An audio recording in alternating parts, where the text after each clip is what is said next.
I'm Stephen Lacey, Senior Editor with Green Tech Media.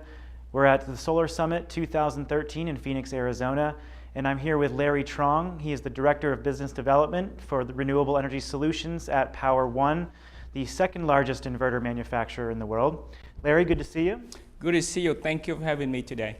We're talking about inverters a lot this week, talking about global market dynamics, talking about technological trends.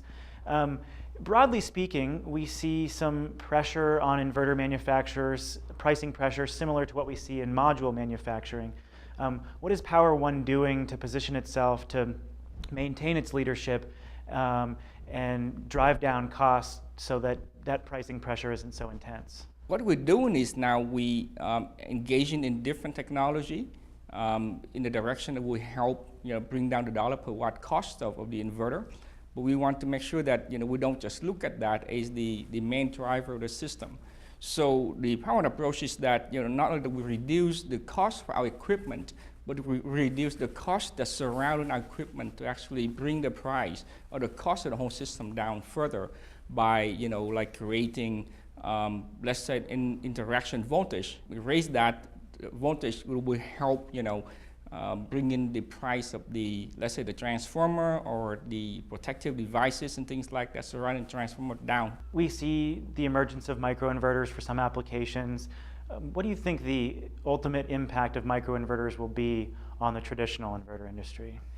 I think that the impact would limit to a couple of things. Number one is that the microinverter will go to places where the electricity pricing is very high.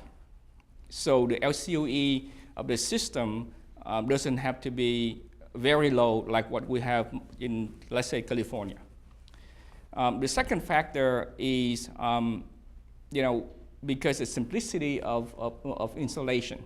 The microinverter can actually have a very broad base of people who are capable of installing them. You basically go to electrical contractors who could actually do it. So we see the entry point into this market is mostly the electrical distributors, the traditional one.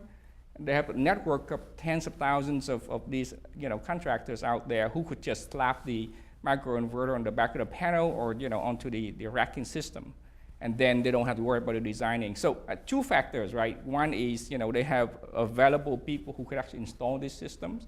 The second driver of that is the price of electricity is very high. Well, it's really an interesting time in the inverter space. So we appreciate you stopping by and talking to us. Larry Truong of Power One, thanks. Thank you.